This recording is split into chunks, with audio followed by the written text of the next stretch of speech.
Folks, last week you may remember I talked about how great it is to be a Cincinnati sports fan. And I can say after this week, it is extremely a great time to be a Cincinnati sports fan. As the Reds and the FC Cincinnati keep on excelling, they look to keep the momentum going into this weekend after what was a stellar week for both sides. Welcome everyone to another episode of Buckeye Sports Breakdown. I'm Mahirson Hassan, your host, and thanks for tuning in.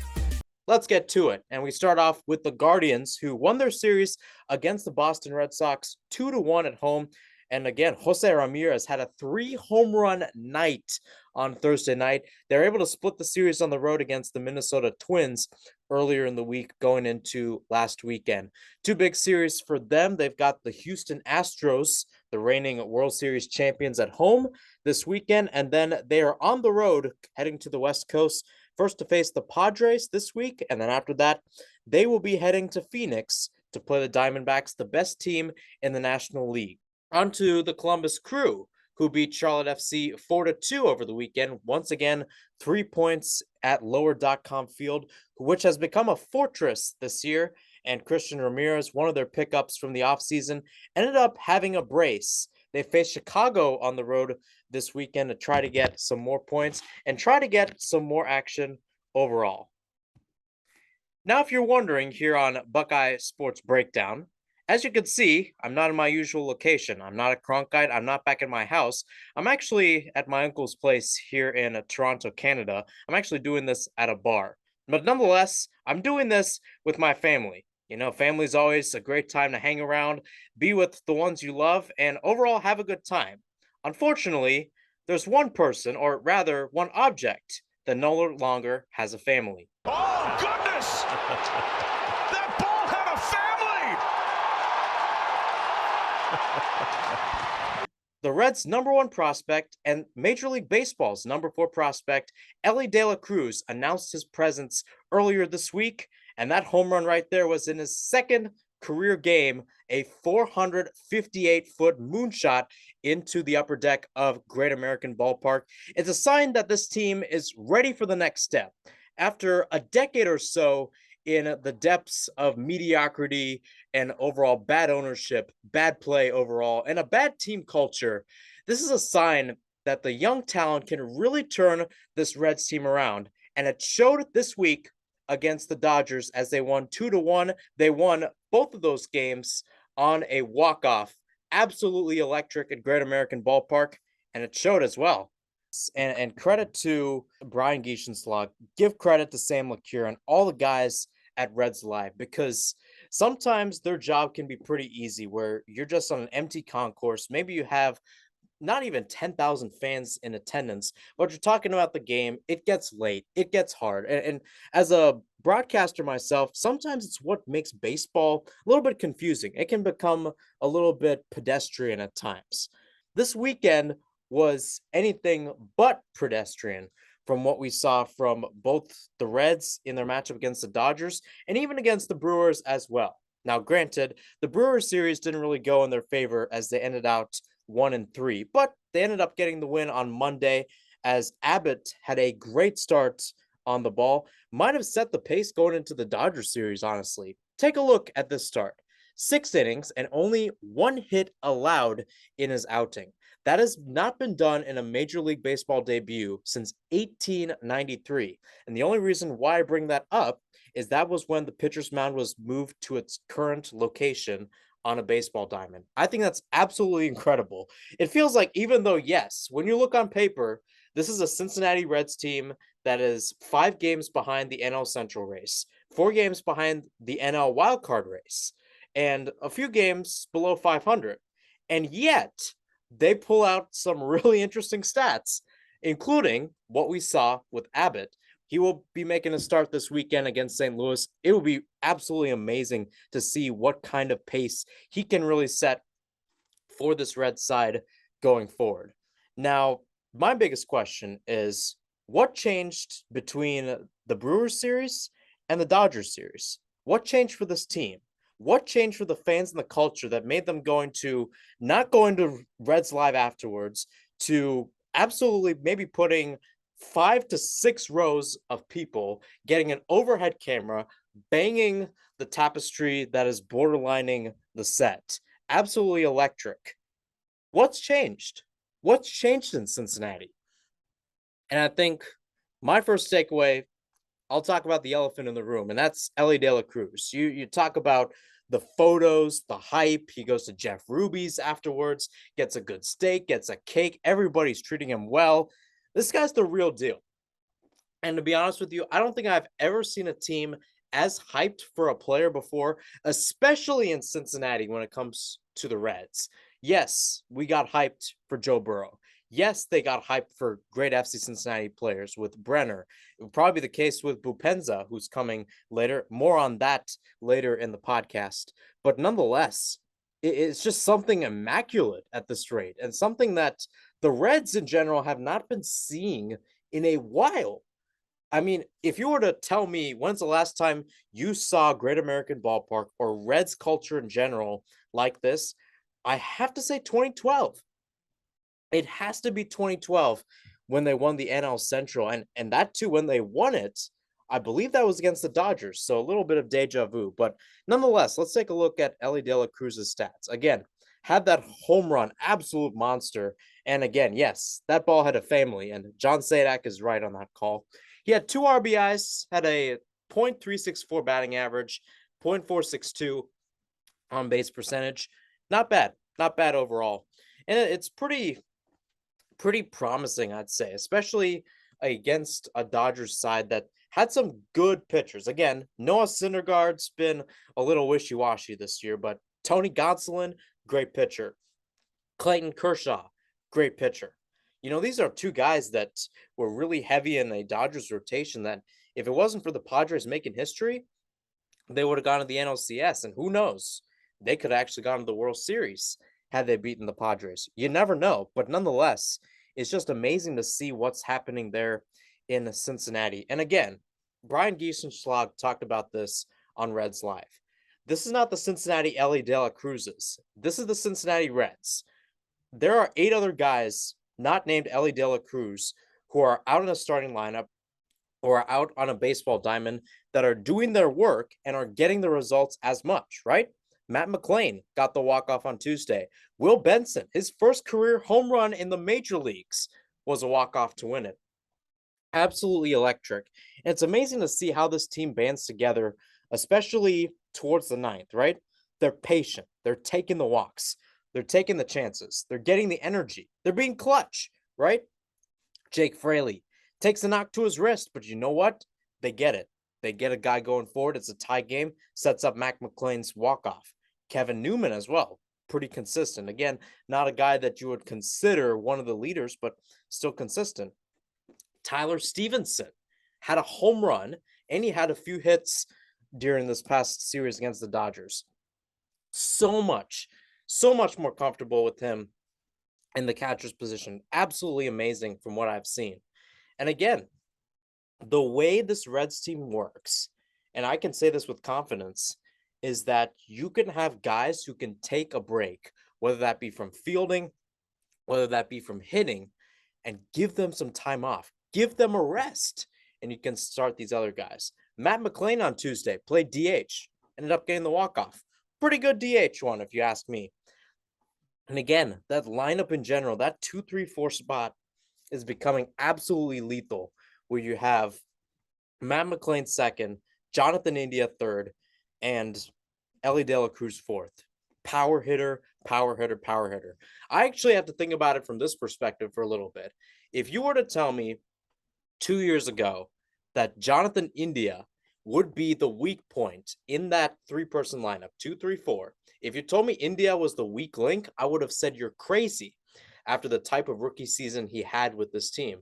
And that too was a team with Joey Votto and had Jesse Winker and Nick Castellanos, who are doing absolutely incredible with their respective teams right now.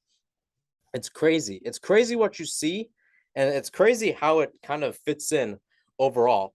Pitching, solid to some extent. Again, it wasn't perfect, especially against a team like the Los Angeles Dodgers, who are known for being quite an offensive team. Same goes for the Milwaukee Brewers. But I tell you, Alexis Diaz, still consistent. You don't get to a tie game in the bottom of the ninth if it's not for Alexis Diaz.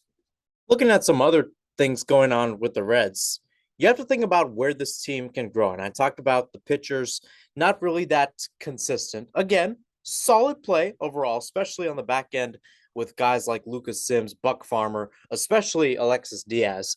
But you have to give some credit and probably a little critique to the guys starting, right? Graham Ashcraft, granted, he did have a comebacker hit his foot on Thursday, took him out, and that kind of is what happened in the game on Thursday. As afterwards, the team kind of just spiraled down, especially from a defensive perspective. But since then, not bad, not bad, pretty solid, and I wouldn't disagree with that. It is very good in what these Reds have done, and I'm really proud of what they have done in this situation where they can grow almost in the course of a week. I said it last week. I mean, if there's a possibility we are talking about the Reds being a playoff contender, maybe an NL Central contender. We talked about the Brewers, we talked about the Dodgers, and I think it's safe to say in what has been a perfect storm this week, I think you can call the Reds playoff contenders. Yes, they went 3-4. Yes, they went 1-3 against the Brewers. Yes, it was 2-1 against the Dodgers. Both of them were comebacks, both of them were walk-offs. Some teams will be better at stopping the Reds, at least later in games, than the Dodgers will. That's very true. But at the same time, you have to think about the teams they played, right? It's the Brewers and it's the Dodgers. Brewers heavily consistent in the NL Central. Dodgers heavily consistent in the NL. They've been a favorite to make the World Series for the past 5 years now. And I think that's a very good option for the Reds. And my question is, can they keep it up on the road? So let's take a look at their matchups over the course of these next 7 days. They've got the Cardinals over the weekend, starts Friday night, and then continues to Sunday. And then they head to the other side of Missouri, where they'll face the Kansas City Royals. So again, two interesting battles there. Cardinals over the weekend, Royals on the weekday. And the Cardinals series is interesting because the tables have turned in ways. You have to understand when these two played at Great American Ballpark, it was about the Cardinals. Out of all of a sudden, yes, their record's about the same as the Reds, but boy, are they a hot team. And it's really, really, really tough to stop them because of just how consistent they have been on the ball. Now, since that series in late May, it hasn't really been the case. They split the series against the Reds in Cincinnati, but they traveled to the other side of Ohio to take on the Guardians, lost that 1-2. They split their series at home against the Kansas City Royals, got swept on the road against the Pirates, and then lost 1-2 on the road against the Rangers. Back home at Busch Stadium, this is going to be another interesting game where you have an interesting pitcher's battle, if you will, in terms of how they match up on paper. You've got Montgomery, Michaelis, and Wainwright for the Cardinals, Lively, Abbott, and Green for the Reds. Again, it's what you want to see in this battle. And I think the Reds and the Cardinals, despite their different types of waves, and despite the fact that the tables have turned in terms of momentum, it remains the same series, in my opinion. Can you get closer? Can you get away from the basement? And can you get closer to the Pirates? Can you get closer to the Brewers, who are at the top of the NL Central? Because there's a big difference between going on the road for a playoff series and hosting it, especially for the Reds, especially for Cincinnati, because the way it works, the way playoffs work, is that the top three teams get the top three seeds. That is, the division winners get it. And then the next three wild cards will get the wild cards. Only the top wild card will host a wild card series. So, as it is right now, that is the Los Angeles Dodgers. They are that wild card team. In other words, the Reds got to be better than the Dodgers. You know what's the difference between the Dodgers and the Reds right now in terms of game differential? And it's kind of why this is such a big victory. And the Dodgers are very close to the Arizona Diamondbacks, who are leading the NL West. So if you can, I think it's the NL Central. Maybe it's that wild card game if you want the best optimism going forward. After that, you got the Royals, and they have not had the best year overall. Second worst team in MLB, and again, closing the gap just hasn't been that great overall for the Royals. It almost seems like the way they've played this year, because they're they're like two teams that are truly in the basement in the American League. And it's the Royals and then the Oakland Athletics, who are only the only team that is behind the Royals in terms of record. And again, we've seen what's going on in Oakland. There's a lot of turmoil going on that's not just with the players. So in my opinion, the Reds got to win this series. They have to win this series, and I would probably say, knowing how they've played, you have to sweep. I don't see how a sweep is like a great achievement. A sweep is actually expected in this situation, especially knowing from what we've seen this past week. Should be an interesting series, should be an interesting road trip in Missouri if the Reds decide to go 500. I would probably say if they decide to win both series. If you end out 5-1 and you're heading back, or rather you head to Houston afterwards to face the World Series champs in that spot, I'd say job well done, and you did pretty good. So if you take the streetcar in Cincinnati, you may start around the Banks area, which is home to the Reds and Great American Ballpark. You take it up a little bit, maybe 25, 30 minutes, and you'll be a little walk away from TQL Stadium, home of FC Cincinnati, and in about a couple of months or so, might be hosting the greatest soccer player of all time. Back here on Buckeye Sports Breakdown, I'm Mahir Hassan. We talked about the Reds, and now it's time to talk about FC Cincinnati, who had probably the best week you could possibly imagine. And not just because they're heading back to the US Open Cup semifinals for the first time since 2017, and once again remaining unbeaten at home. We'll start off with what they're doing right now, and mainly starting off with their center back, Yerson Mosquera. He got an extension. The loan, which was supposed to be ending on June 30th, got extended to the end of the year. And absolutely a great, great deal for FC Cincinnati. I mean, if there's one piece in that defense, and no disrespect to Nick Hagelin and Matt Miazga, they've had a lot of experience in MLS and for Miazga abroad. But to bring a guy like Yerson Mosquera, who played with Wolverhampton Wolves in the Premier League, bring him over to Cincinnati, it almost shows like a type of dominance on the defensive side. He can intercept balls, he can clear, he's able to deal with one-on-one situations. He can win aerial duels. I actually think he's won the most aerial duels amongst any center backs in the league. Awesome, awesome pickup. And I think for me, he's that defensive MVP of the team. Again, I've talked about Roman Celentano, but when you look at the ways that Celentano's been challenged this year, it hasn't been that much because of the way Yerson Mosquera likes to respond when defenses, or rather the opposition, likes to bring balls over the top. He heads it away. When they play through, he's there to meet and clear it away. That's why you haven't seen that many chances from the opposing side. This team has known for a long time how they want to play, and Yerson Mosquera is one of the guys to keep it going. Great pickup for FC Cincinnati. Now, on to a new pickup, and that is one that is not an extension, unlike Mosquera, and it's with Aaron Bupenza, a striker from Gabon. Now, if you're an MLS fan like myself, there have been a lot of great Gabonese strikers who have been doing a lot of great work. Dennis Bouanga being one of them, who's actually a favorite to win MVP this year. But his fellow player from his fellow country, Aaron Bupenza, is coming over to MLS. He's got a good extension, about $7 million, which is a pretty good signing, honestly. The fact that you had Brenner for about 13 million says something, and I'll talk about that later. But nonetheless, let's take a look at FC Cincinnati's new superstar, Aaron Bupenza. He's currently playing with Al Shabaab in Saudi Arabia. Before that, had a lot of time in Gabon. His youth career was with CF Munana over there in his home country. Ended up making his debut for that same squad at the first team. Then he headed over to France for a lot of appearances there.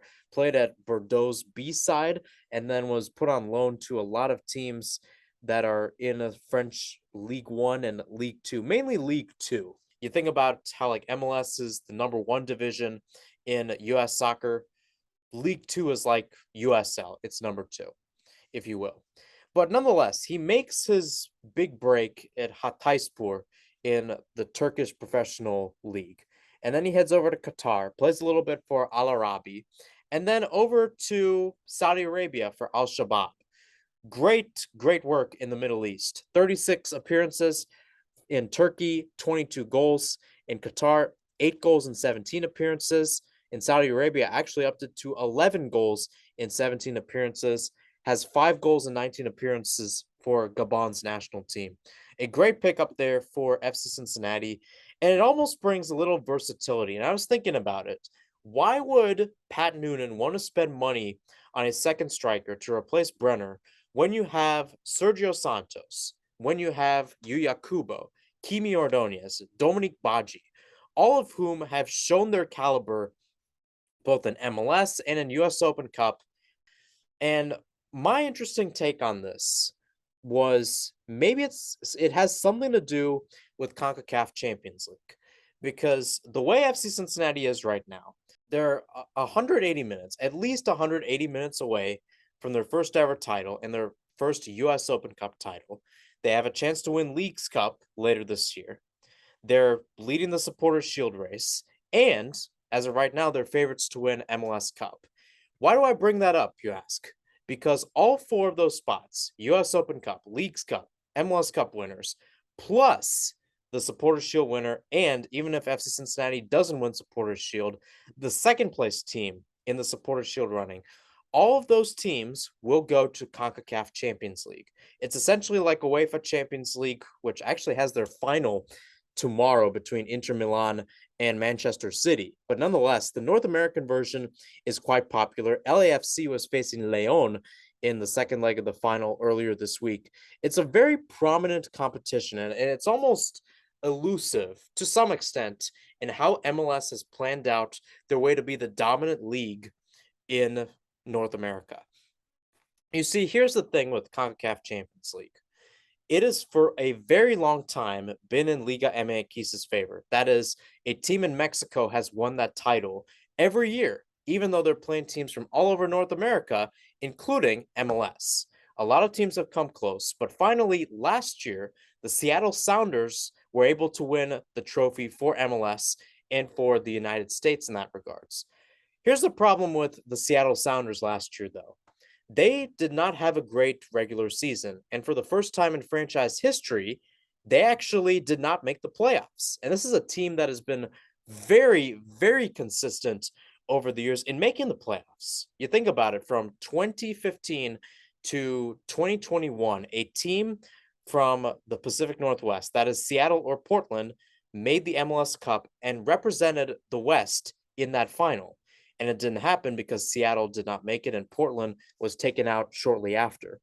I bring that up because the biggest problem with teams that play in CONCACAF Champions League is they get caught up in the little things. That is, they play their best players, but then they got to go to their bench for the MLS games that they lose track overall in those league games, that they ended up dropping points at home and on the road.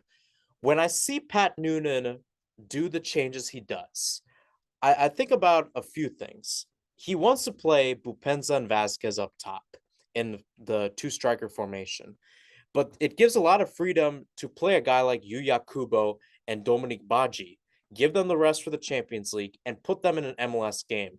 And these are two guys that have shown their caliber. Yuya Kubo scored in the Open Cup match.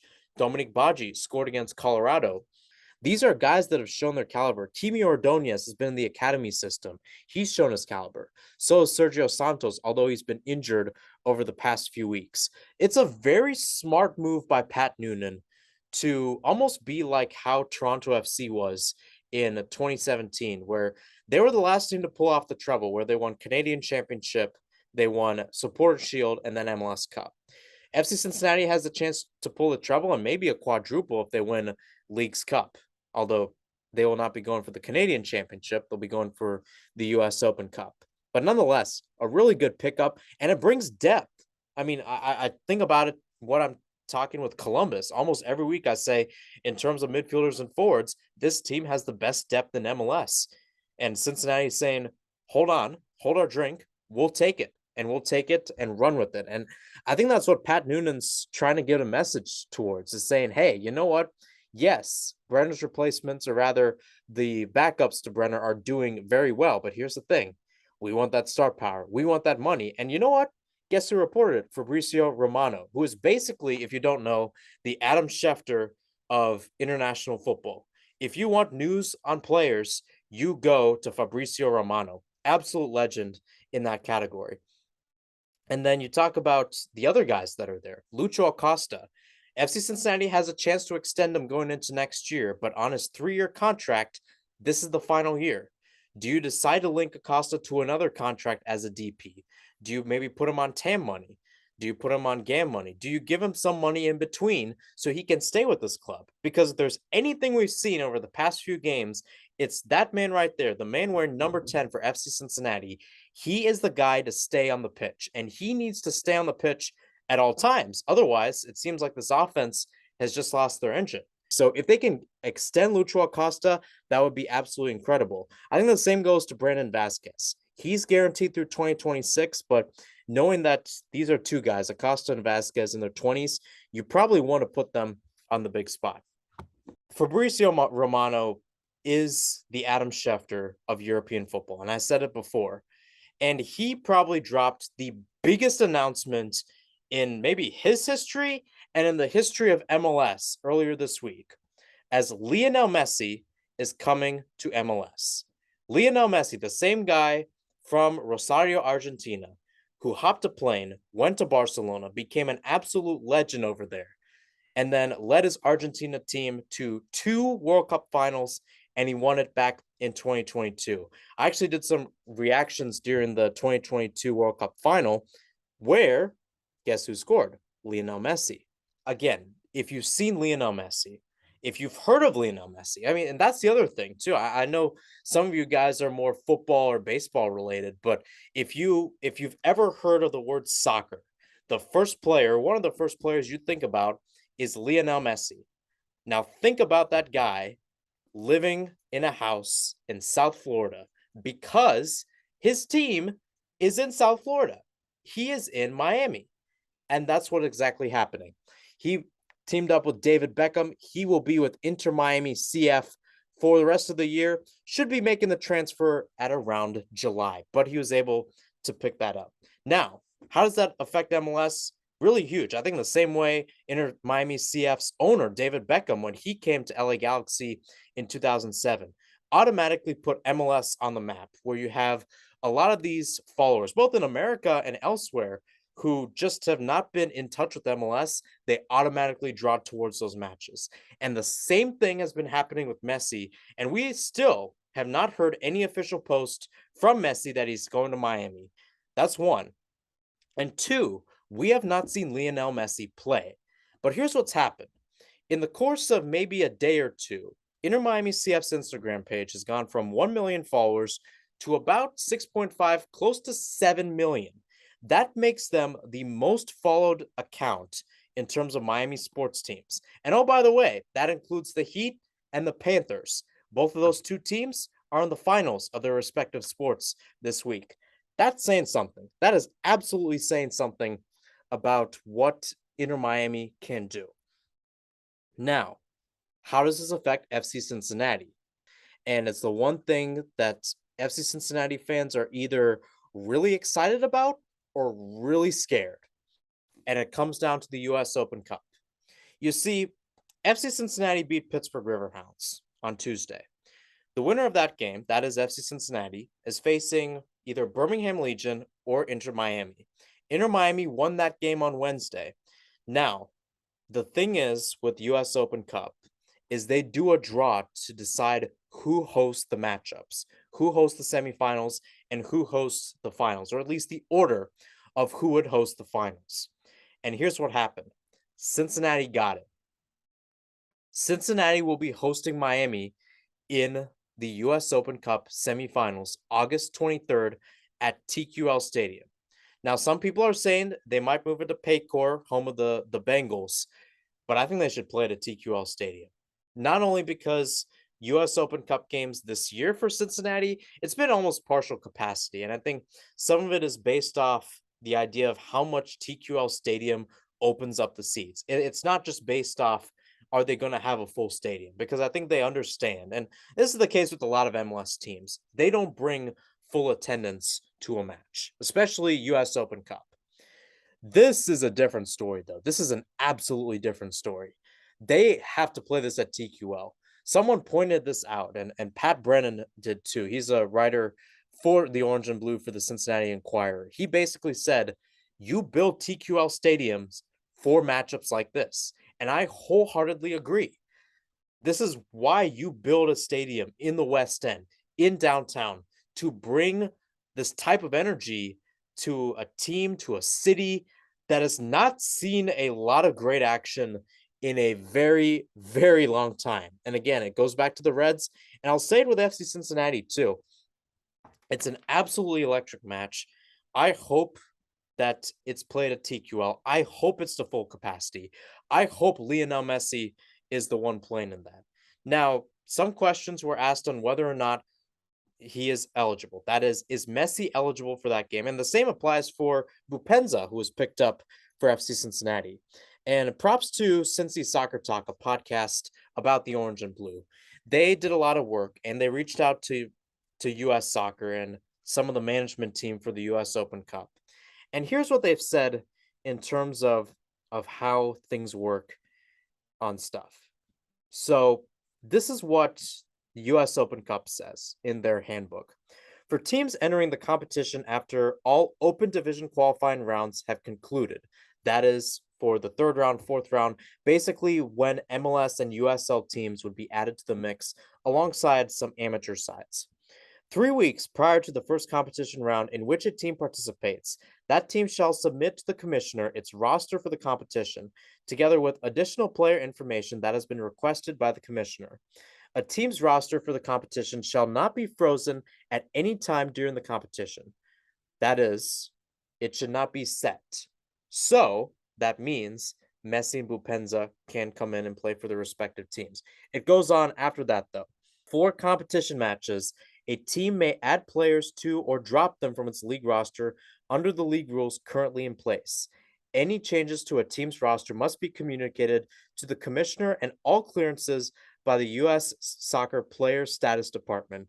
The team's league must be confirmed to the commissioner no later than 2 p.m. Central Time on the first business day prior to any match in the competition in order for such changes to happen in said match. So basically, in that sense, Bupenza can play for FC Cincinnati, Messi can play for Miami, and knowing the brevity of it being a semifinal, knowing that, I think this is another thing to note too, especially for guys who haven't been following MLS this year. Inter Miami is not in a good spot right now from the regular season perspective. They currently have 15 points on the year and are dead last in the East.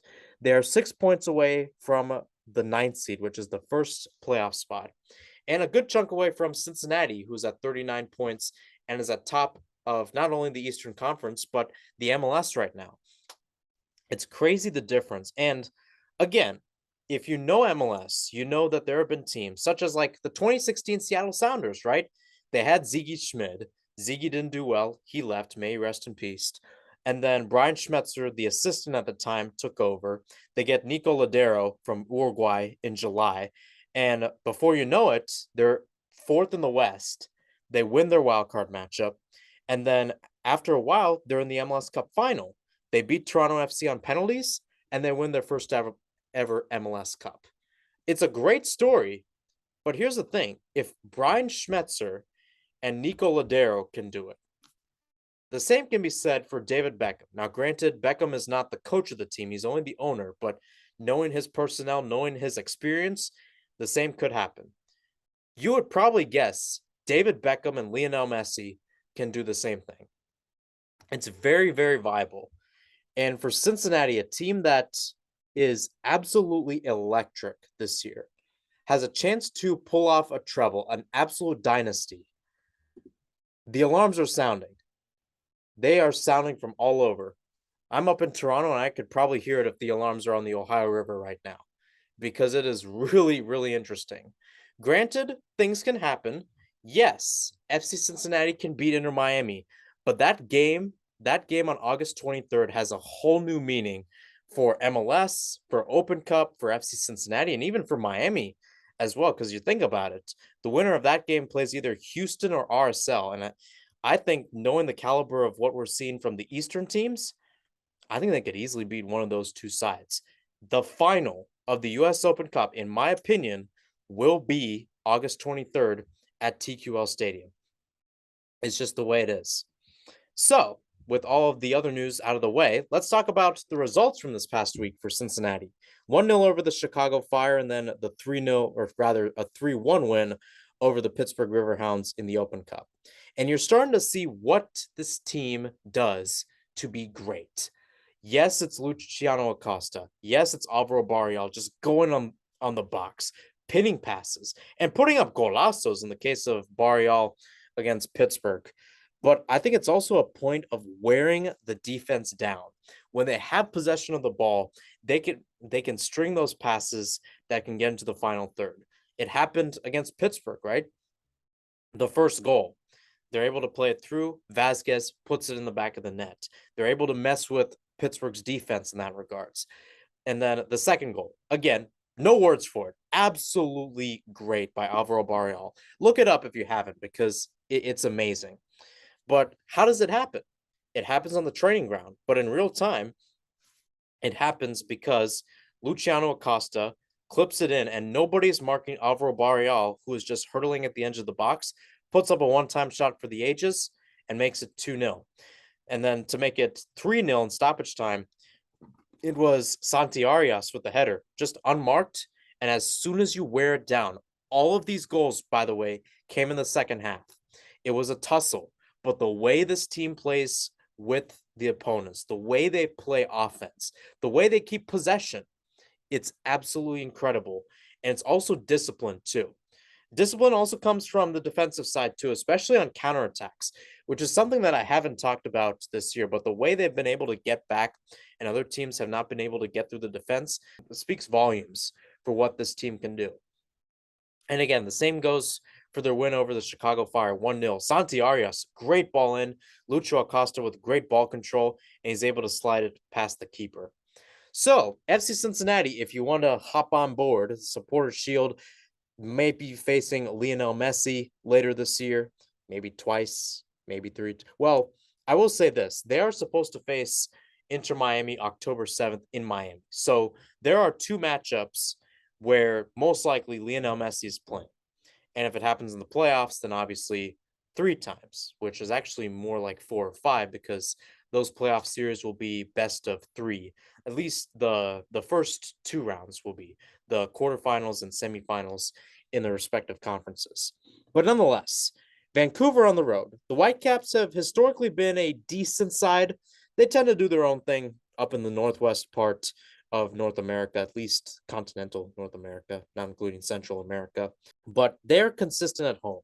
They drew SKC 1-1 last week, and they won the Canadian Championship. So congrats to them.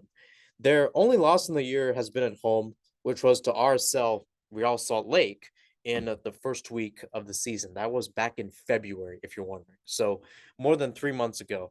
And again, this is a team that I think is becoming more consistent when it comes to their offensive powerhouse, where you have guys like Brian White, who's a great striker up top, Robbie Gauld, who has really ignited the offense as a number 10, a central attacking midfielder in the middle. It'll be interesting to see, because the way FC Cincinnati plays when they go out west, it's a lot more cagey than what we see when they're on the East Coast, where it's a lot more free, it's a lot more flowing. And maybe it's just the environment of being out west, where of course the team that is hosting has the advantage. They didn't have to travel those few hours by plane to get there. But there's also something that says it's just a gritty conference. It's just a gritty conference overall. You could also argue that was how it is when Cincinnati hosted Seattle and Portland earlier this year. Nonetheless, it's going to be a great matchup. I think FC Cincinnati wins it like by a slim margin, like 1-0 or something. And I think someone like Acosta, Barrial, or Vasquez, one of those three, I think he will end up getting the decider. But nonetheless, great work from FC Cincinnati. and I think it continues going into next week. So that's it for Buckeye Sports Breakdown here from Canada edition of the show. I talked about the Reds, and I talked about FC Cincinnati, who pulled off probably some of the best weeks I've ever seen as a Cincinnati sports fan. I'm Mahir Sinhasan. Thanks for tuning in. Stay safe, and I will see you next week.